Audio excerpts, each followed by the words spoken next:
नमस्कार। आज हम भारतीय इतिहास के एक बहुत ही महत्वपूर्ण मोड़ पर बात करने वाले हैं। 1857 की क्रांति। इसे अक्सर भारत का पहला स्वतंत्रता संग्राम भी कहा जाता है।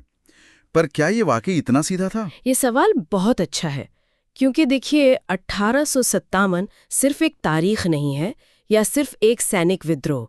ये असल में उस गुस्से का, उस असंतोष का नतीजा था जो ईस्ट इंडिया कंपनी के लगभग 100 साल के राज में धीरे धीरे पनप रहा था। हाँ, मतलब ये एक दिन में नहीं हुआ, इसके पीछे सालों का इतिहास था। बिल्कुल। और हमारे पास जो स्रोत हैं वो यही बताते हैं कि ये घटना बहुत जटिल थी। इसकी कई परतें थीं। सही कहा। चिंगारी तो 10 मई 1857 को मेरठ से भड़की थी, है ना? लेकिन फिर ये आग की तरह फैली। दिल्ली, कानपुर, लखनऊ, झांसी, कई जगह। हाँ, बहुत तेजी से फैली। तो आज हम कोशिश करेंगे कि सिर्फ घटनाओं को न दोहराएं, बल्कि ये समझें कि ये सब हुआ क्यों, इसके असली कारण क्या थे और फिर ये कामयाब क्यों नहीं हो पाया। हाँ, ये समझना जरूरी है। तो हम इसके पीछे के राजनैतिक, आर्थिक, सामाजिक, धार्मिक, सैनिक सभी कारणों को देखेंगे। ये बिल्कुल, कहाँ कहाँ फैला, कौन मुख्य लोग थे और फिर असफलता के कारण, और हाँ, सबसे जरूरी, इसका असर क्या हुआ भारत पर। तो चलिए शुरू करते हैं। जरूर। तो शुरुआत कारणों से ही करते हैं। ये विस्फोटक हालात, ये बारूद जमा कैसे हुआ? राजनैतिक वजहें क्या थीं? देखिए, सबसे पहले तो अंग्रेजों की वो विस्तारवादी नीति। वो अपने राज को फैलाते ही जा रहे थे। लॉर्ड वेलेस्ली की वो सहायक संधि थी। हाँ, सहायक संधि। इसमें तो भारतीय राजाओं की अपनी सेना खत्म हो जाती थी और उन्हें कंपनी की सेना रखनी पड़ती थी। मतलब एक तरह से उनकी आजादी खत्म। बिल्कुल, उनकी स्वतंत्रता लगभग छीन ली गई और कंपनी का दखल बहुत बढ़ गया। और फिर आए लॉर्ड डलहौजी अपनी हड़प नीति यानी डॉक्ट्रिन ऑफ लैप्स के साथ। व्यपगत का सिद्धांत।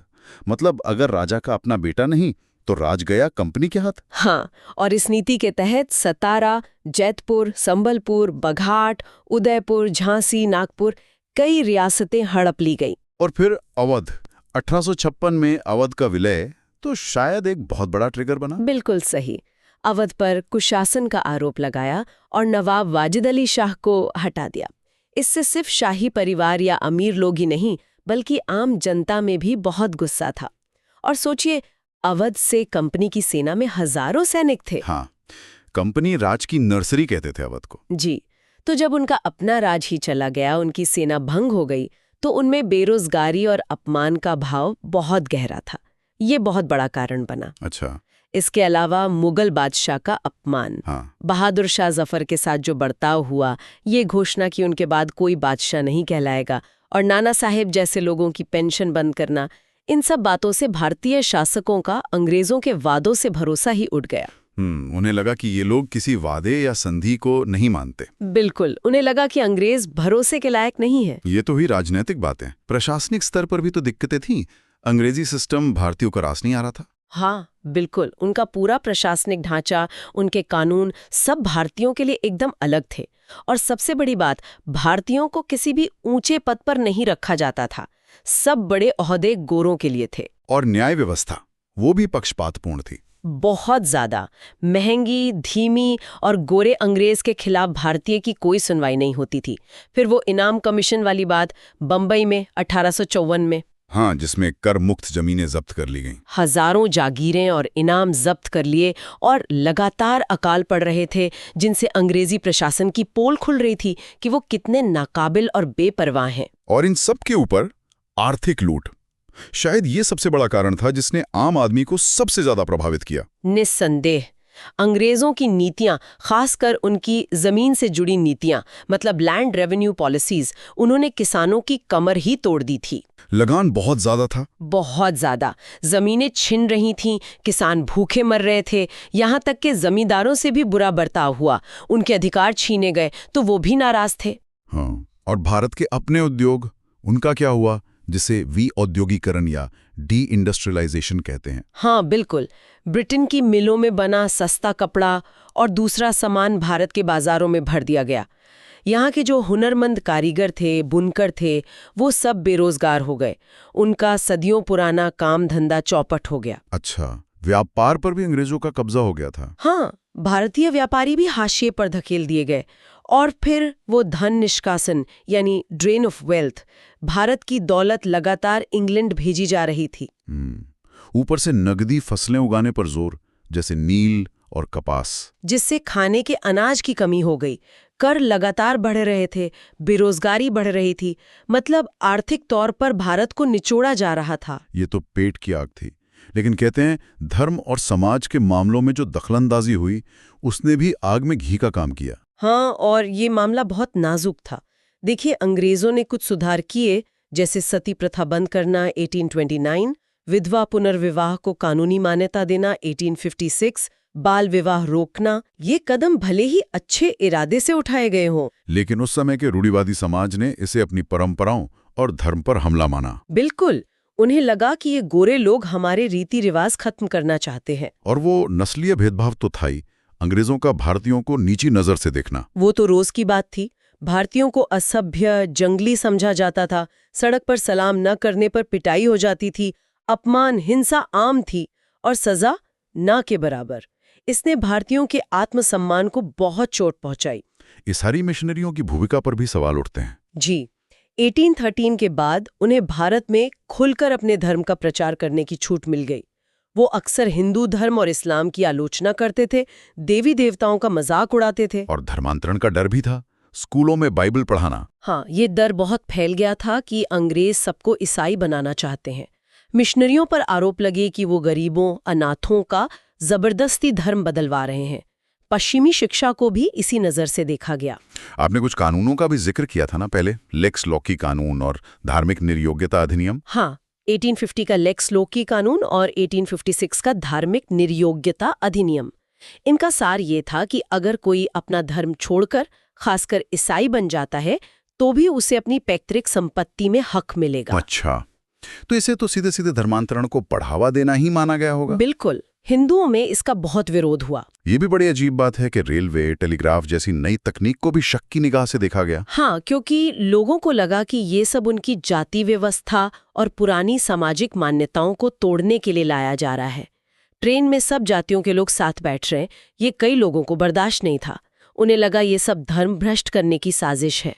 और पंडितों मौलवियों का असर भी कम हो रहा था पश्चिमी शिक्षा से। जी, तो वो वर्ग भी अंग्रेजों के खिलाफ हो गया था, उनका मान सम्मान घट रहा था। तो ये सारे तनाव समाज में उबल रहे थे। और सेना, जो कंपनी राज का आधार थी, उसके अंदर क्या चल रहा था? आखिर विद्रोह तो वहीं से शुरू हुआ। सेना के अंदर तो हालात और भी खराब थे। भारतीय सिपाहियों के साथ बहुत भेदभाव होता था। वेतन कम, प्रमोशन नहीं, भत्ते कम, ऊंचे सारे पद सिर्फ अंग्रेजों के लिए थे। और उनके धार्मिक मामलों में भी दखल। हाँ, जैसे 1856 का वो सामान्य सेवा भर्ती अधिनियम आया, जिसके तहत सिपाहियों को समुद्र पार जाकर लड़ना पड़ सकता था। उस जमाने में समुद्र यात्रा को धर्म और जाति के विरुद्ध माना जाता था। फिर पगड़ी पहनने, दाढ़ी रखने, तिलक लगाने पर रोक लगाने की कोशिशें हुईं। और अवध के विलय का असर तो सेना पर सीधा पड़ा होगा। बहुत ज्यादा। अवध के सैनिक बहुत बड़ी संख्या में थे कंपनी की फौज में। जब उनका राज्य ही छिन गया तो उनमें गुस्सा और असुरक्षा की भावना बहुत बढ़ गई। फिर 1854 में उनकी मुफ्त डाक सुविधा भी बंद कर दी गई। ये छोटी बात लगती है, पर सिपाहियों के लिए बड़ा झटका था। और क्या ऐसा भी था कि कुछ युद्धों में अंग्रेजों की हार से सिपाहियों का मनोबल बढ़ा था? मतलब ये सोच के अंग्रेज अपराजय नहीं है। हाँ, ये भी एक फैक्टर था। जैसे पहला अफगान युद्ध 1838-44 या क्रीमिया युद्ध 1854-56, इनमें अंग्रेजों को काफी नुकसान उठाना पड़ा था। इससे सिपाहियों के मन में ये बात आई कि अंग्रेजों को हराया जा सकता है। और फिर वो चिंगारी, एनफील्ड राइफल, दिसंबर 1856। हाँ, वो तात्कालिक कारण बना। पुरानी ब्राउन बेस बंदूक की जगह ये नई एनफील्ड राइफल लाई गई और इसके कारतूस उन्हें लोड करने से पहले दांत से काटना पड़ता था। और अफवाह फैली कि उन पर गाय और सुअर की चर्बी लगी है। जी, और ये अफवाह शायद सच भी थी। अब सोचिए, गाय हिंदुओं के लिए पवित्र और सुअर मुसलमानों के लिए हराम। तो दोनों ही धर्मों के सिपाहियों को लगा कि ये जानबूझकर उनका धर्म भ्रष्ट करने की साजिश है। तो ये वो ट्रिगर पॉइंट था जिसने सारे दबे हुए गुस्से को बाहर निकाल दिया। बिल्कुल। इसी के खिलाफ 29 मार्च 1857 को बैरकपुर में मंगल पांडे ने आवाज उठाई, अपने अफसर पर गोली चला दी।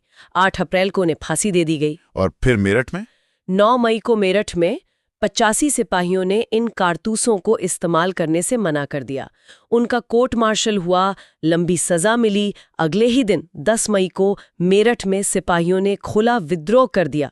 उन्होंने जेल पर धावा बोला, अपने साथियों को छुड़ाया, अंग्रेज अफसरों को मारा और दिल्ली की ओर कूच कर गए। दिल्ली चलो का नारा। और कहते हैं कमल का फूल और रोटी इनके संदेश फैलाने के प्रतीक बने थे। हाँ, ऐसा माना जाता है कि कमल का फूल और रोटी गांव-गांव घुमाकर विद्रोह का संदेश फैलाया गया था। तो विद्रोह मेरठ से शुरू होकर दिल्ली पहुंच गया, दिल्ली केंद्र बन गया। जी, 12 मई तक विद्रोही दिल्ली पहुंच गए और उन्होंने बूढ़े मुगल बादशाह बहादुर शाह जफर को अपना नेता, भारत का सम्राट घोषित कर दिया।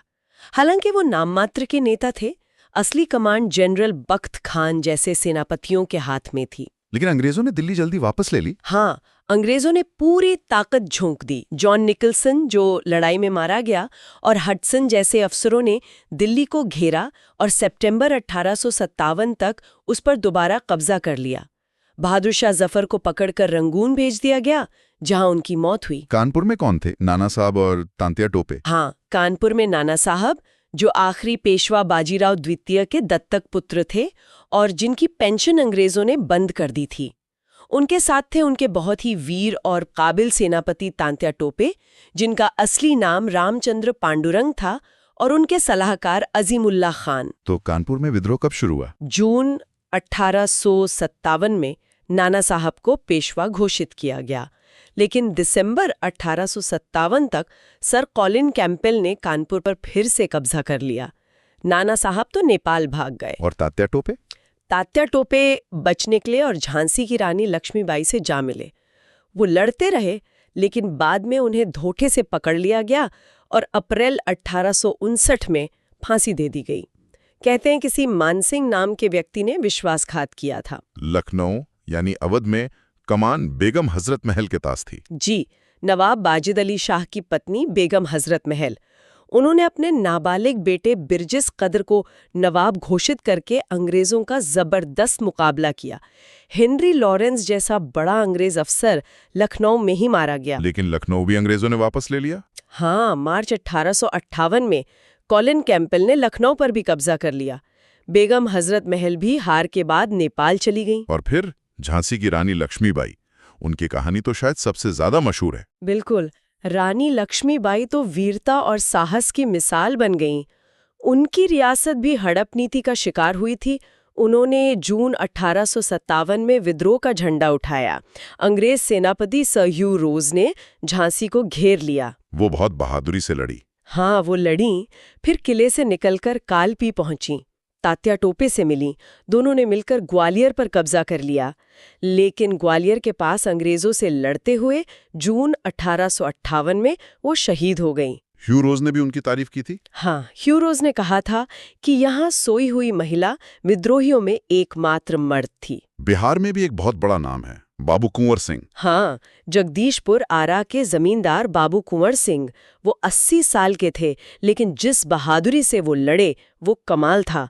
उन्होंने अंग्रेजों को कई बार हराया। उनके भाई अमर सिंह ने भी उनका साथ दिया। उनकी मृत्यु लड़ते हुए हुई। अप्रैल 1858 में वो बुरी तरह घायल हो गए थे, लेकिन लड़ते रहे। उनकी मृत्यु के बाद उनके भाई अमर सिंह ने संघर्ष जारी रखा। इनके अलावा भी तो कई और केंद्र और नेता थे, फैजाबाद, बरेली। हाँ, बहुत से थे। बरेली में खान बहादुर खान थे, जो रुहेलखंड के नेता बने।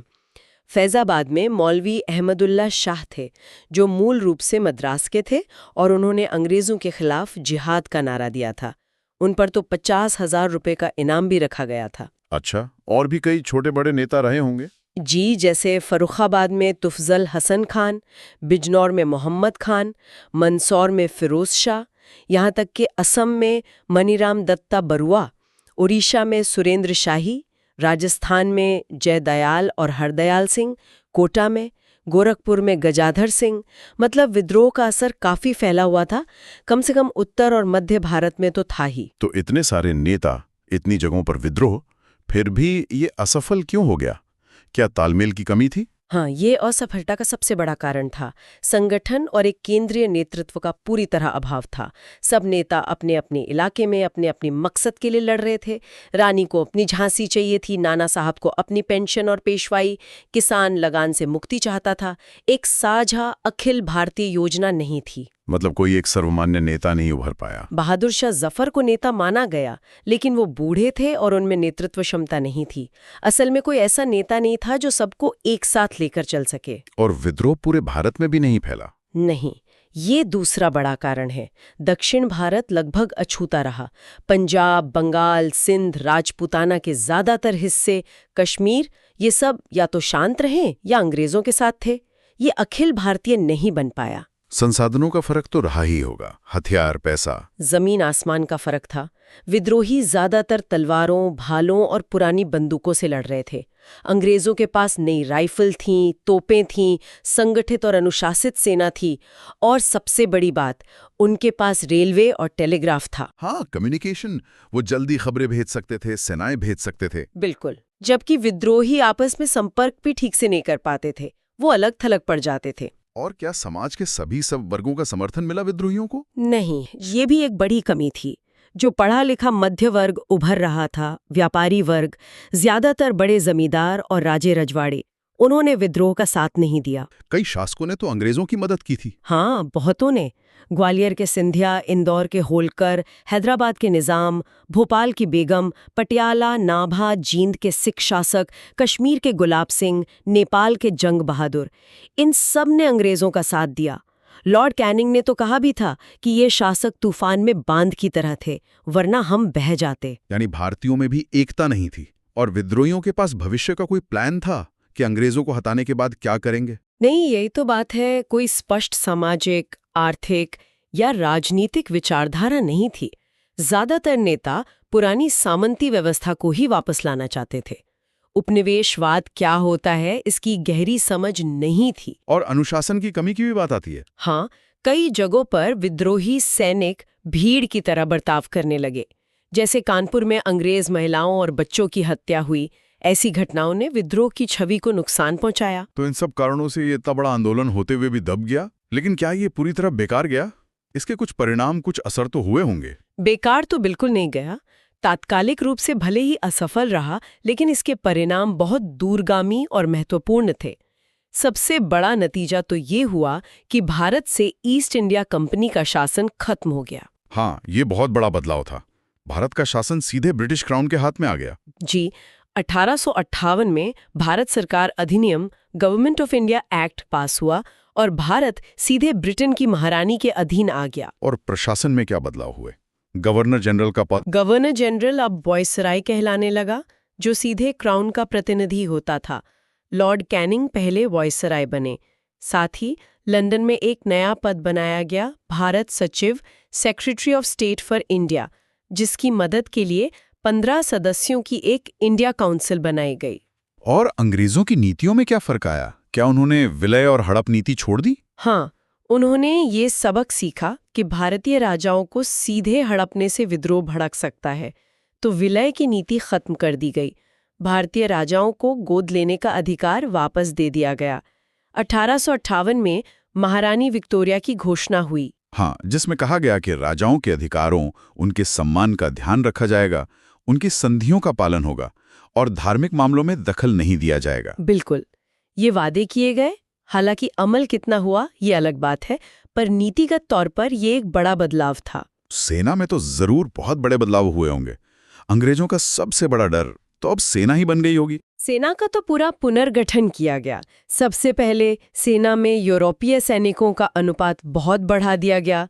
बंगाल में यह अनुपात 1.2, 1 यूरोपीय पर 2 भारतीय, और मद्रास बंबई में 1.3 कर दिया गया।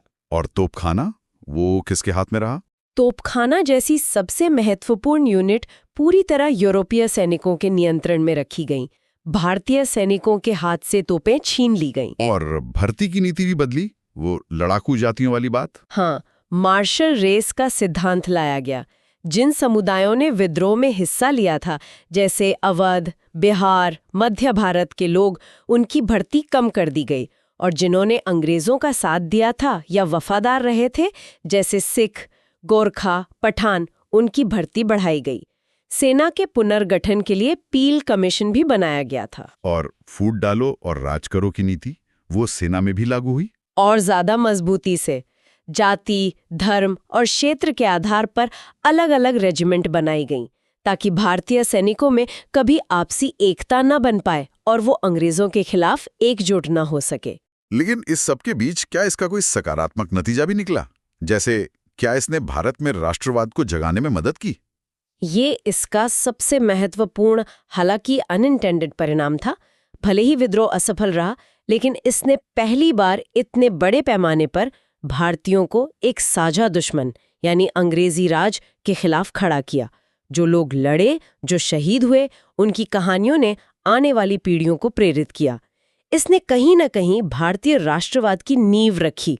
एक साझी पहचान, एक साझे दुख का एहसास पैदा हुआ। हालांकि अंग्रेजों और भारतीयों के बीच शक और कड़वाहट भी बढ़ गई होगी।